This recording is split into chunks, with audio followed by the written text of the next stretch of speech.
Hey, everybody, Sierra Waters again with another episode of Too Beautiful to Be Broken. Here we are on another Monday. This week, I think we're going to talk about suicide, which is, I know, a really difficult subject and something that nobody really wants to talk about. But I think that considering we've been talking about sexual assault awareness and prevention and how to talk to our kids, and we're going to get into some bullying issues and depression and stuff later on, but I think that now's a good time to maybe address the subject of suicide.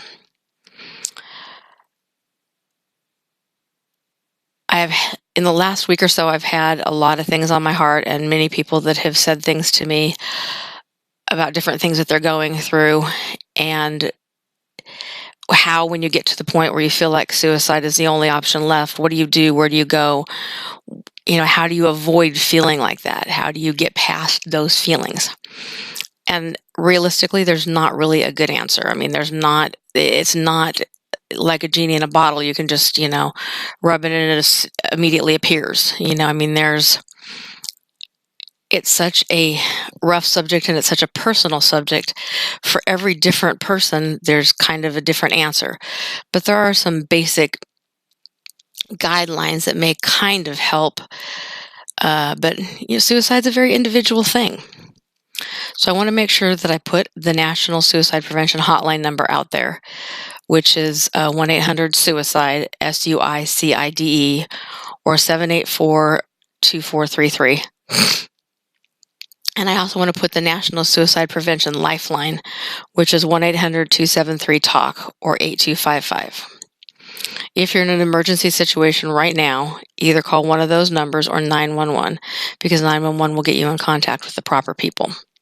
If you want to contact me directly, you can email me at cr.waters@aol.com, or you can call me and leave a message at 951-208-4709. I will respond and answer any and all questions that I can, or I can at least get you guys headed in the right direction. So let me start by saying that suicide is not the only option left. I know that at times it feels like it, but it really isn't. There are people out there, me being one of them, that is here to listen and help you figure it out.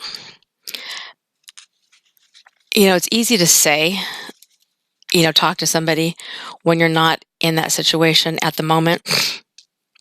But from past experience, let me tell you that these people that are reaching out to you to talk to you are people that have been through a lot of the same stuff as you. And so they know where you are. I know where you are. I'm not a therapist. I'm not a mental health professional. I'm just an ordinary 50-year-old woman, girlfriend, mother, daughter, grandmother, friend, mentor, child of God. I'm just an everyday, normal person that goes through the same everyday stuff that everyone else does. Doing the same stuff that somebody in my position in life would be doing. Taking care of my kids, taking care of my grandkids, doing my podcast. But I struggle with a lot of the same stuff that everybody does. And the problem with this life and everything we're going through is that, you think that, oh, I'm going through it. I'm like everyone else. I'm just getting there. I've got, I'm doing what I need to do. I'm making it.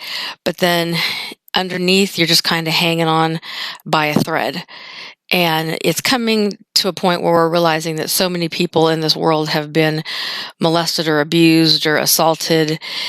And so in our own heads, or in what we're, the us that we're showing the world, is that I'm fine. I have everything together. I'm doing great. I'm, anything and everything we need to do to put on a front, kind of like the front of a store, looks beautiful on the outside. And you think, oh, wow, if I go in there, it's going to have all the greatest stuff and the most wonderful things. And I think that's how we in our lives do things. We put on this false front of who we are, and we make it seem like we've got it all together and that everything is great.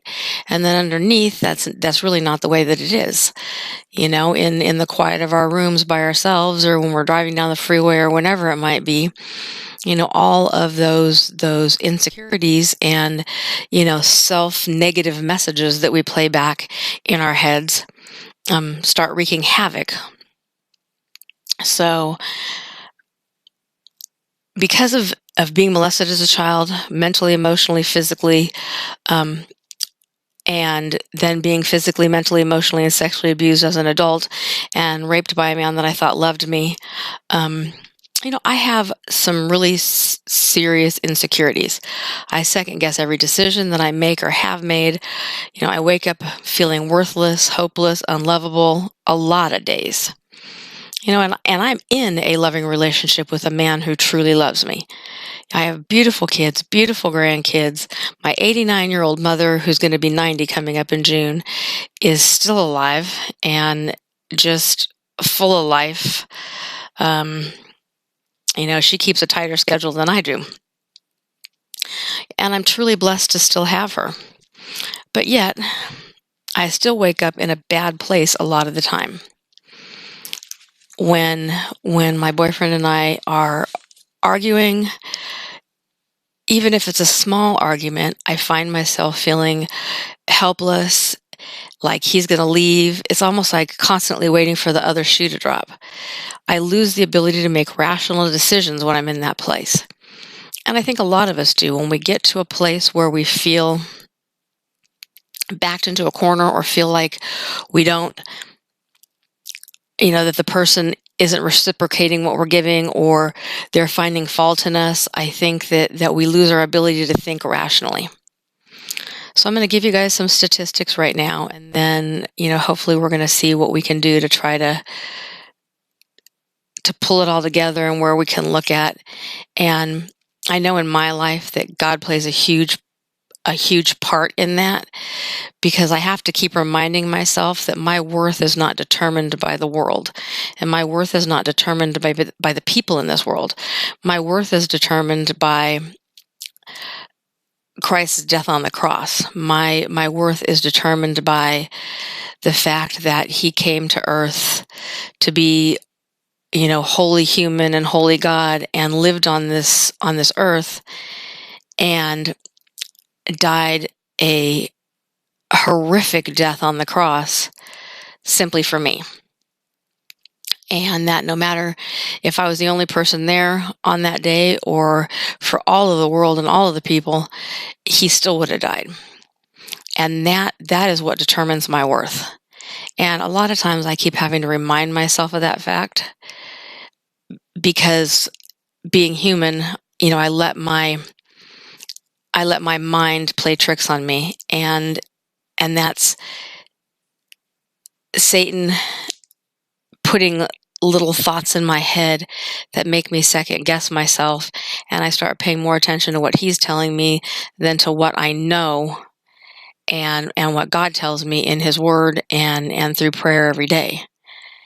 So let me give you those statistics to maybe help you understand how prevalent suicide is right now. These statistics come from about a year or so ago.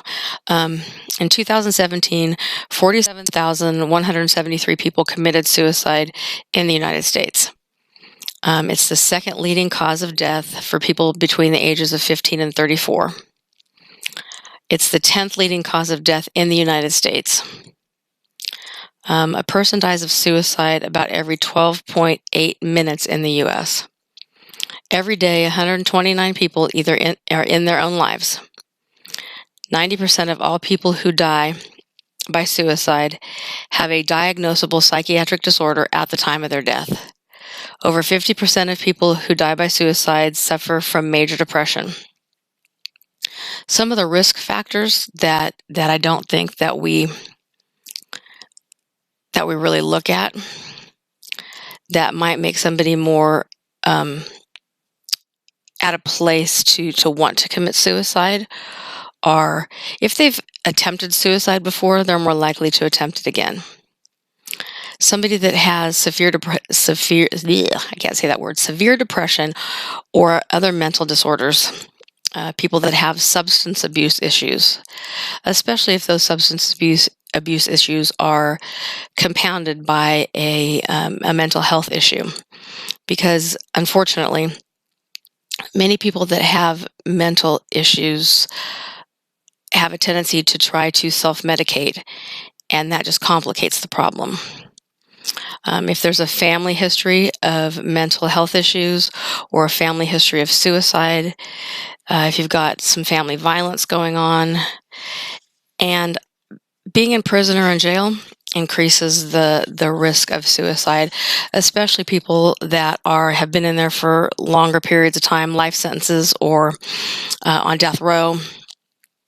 I think that so many of them get to a point of hopelessness that it just simply seems easier to just end their life and not have to deal with it anymore. People that have been exposed to other suicidal behaviors, if somebody else that you know has committed suicide and it almost makes it seem like such an easy thing to do, I think that it makes us think that it would be so easy. Why not?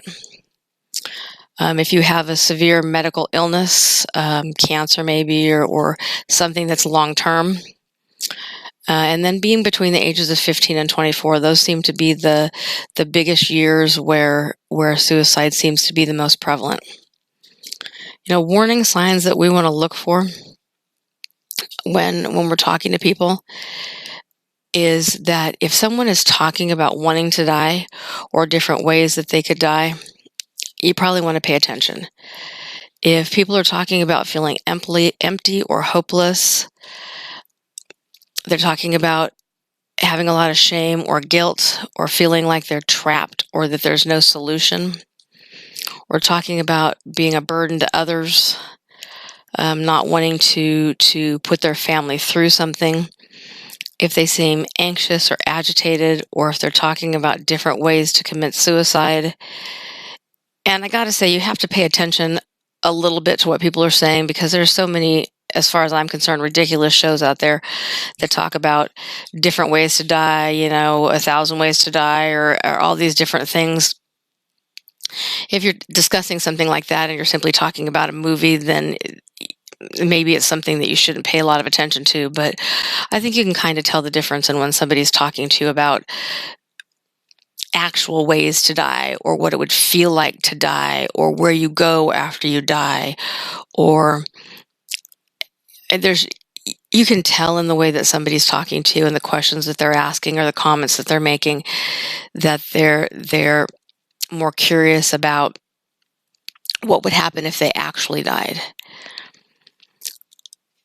I've been through a lot in my life, and I hope that I'm at a place now where I can start getting rid of some of the feelings that I have. But when you wake up in the morning or when you go to bed at night and you feel like that feeling any better or getting to a better place is hopeless, like you're just not going to get there, or that you're constantly waiting for the other shoe to drop, or you feel unlovable, unloved, like you'll never matter to anybody, that it doesn't matter how hard you try, it's never going to get any better. I understand all of that. I've been there. I'm still there sometimes. And there's been a lot of days, I've never attempted suicide, but there's been a lot of days in my life where I've got up and thought to myself, it would just be so much easier if I wasn't here. The world wouldn't have to deal with me. My kids wouldn't have to deal with me. They wouldn't have to see what a failure I am. They'd be so much better off without me.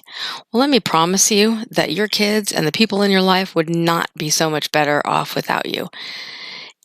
No matter how hopeless you feel or helpless you feel, you are a important person. You have value. You have worth. God's death on the cross determined your tremendous worth, and that He has things in this world for you to do, and things and people in this world that are going to need you there or are going to need to hear what you have to say. You have a value and a worth that maybe you don't understand right now, but it's there. And the people in your life love you. No matter how many mistakes you've made, no matter what you've done, there's absolutely nothing in this world that people in your family are not willing to help you overcome, overlook, help you get to a better place. And there's people out there, mental health professionals, if you just need somebody to talk to, leave me a message and I'll call you back. There's places to go and people to talk to that can help you get your head in a better place. Don't ever think that this world would be better off without you, because it wouldn't be. You are here on this planet and in this world for a reason. And whether you understand that reason or know that reason yet, there is a reason. And you don't know how many lives you could touch from the story you have to tell. If you take everything negative in your life and you turn it around and share with other people that are going through the same stuff as you, talk to people, share your story.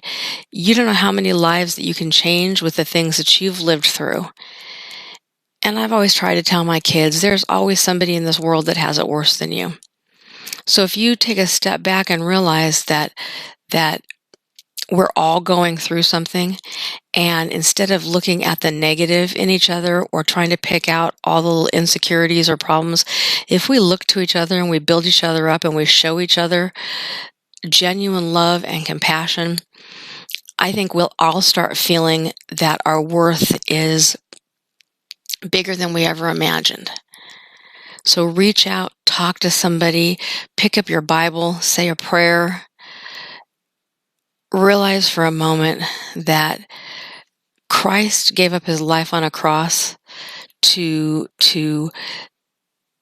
save a world of sinners that didn't deserve it. And that determines our worth. God gave up his only son to save a world of sinners that didn't deserve it. That, above and beyond anything in this world, should show you how worthy and worth it you are. We have a God that loves us and that is there for us every day, a Father that is willing to listen no matter how tough things get, and that is in our corner every day, all day, at any time, day or night. If you can't sleep at night, if you're having issues, if you don't have anybody to talk to, hit your knees and spend some time in prayer, because I promise you the answers are there. It's just a matter of reaching out and asking for them. The Footprints poem has always hit me so strong, because in times when things are going bad, I always feel like I'm alone. And the reality of it is you're not. It's during those times when things are so bad that if you take a step back and realize those are the times when God's the closest. And if you only reach out and ask, he will be there and guide you through whatever it is you're going through. The answers are all there right in front of you. It's just simply a matter of being open to receiving them. I know what being in a place of depression and hopelessness feels like. And I want to tell you, it's not always like that. It's not always going to be like that. If you're willing to open yourself up and let people in to help you get to a better place, you will find that pulling yourself out of it and being in the world and talking to people and letting people in to help you figure it out is going to put you in so much better of a place than you ever imagined. So I want to encourage you to please, if you need to reach out to somebody, I gave you the numbers to reach out, or you can contact me. If you're having an emergency, please dial 911, because your safety is the most important thing in the world. And if you need to reach out to somebody and you don't have anybody to reach out to, you can look to a pastor, look to a friend, a therapist if you have one, your friend's parent. I mean, there's so many people in your lives that would probably be willing to listen to what you have to say, but the only way they're ever going to know if anything's wrong is if you reach out and ask for help. Asking for help does not make you weaker. Asking for help makes you stronger. When you're willing to put yourself out there and ask for help, it makes you stronger. And the conversations that you have with people will only build you up, not pull you farther down.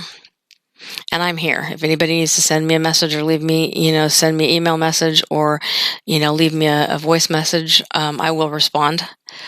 So I hope that if you're in a situation like this, that you will reach out for help, so it doesn't get to a point where you feel like you're at the point of no return. And if anybody has anything more that they want to add to it, or they want to have another podcast about this subject, just send me an email and let me know what you feel like you want to talk about. I'm hoping next week that we're going to go into bullying if I can get in contact with my friend that I want to share her story. If anybody has any short stories that they'd like me to share, please don't hesitate to email it to me. If you listen to my podcast and you like it, please don't forget to like it or to subscribe. And I will be back again next Monday, hopefully talking about bullying. In the meantime, please be safe. Hug somebody in your life, because you never know what a difference it might make. Always remember to be true to yourself. Always be your authentic self. Love with your whole heart, and never forget how important family is. So until next week, good night and God bless.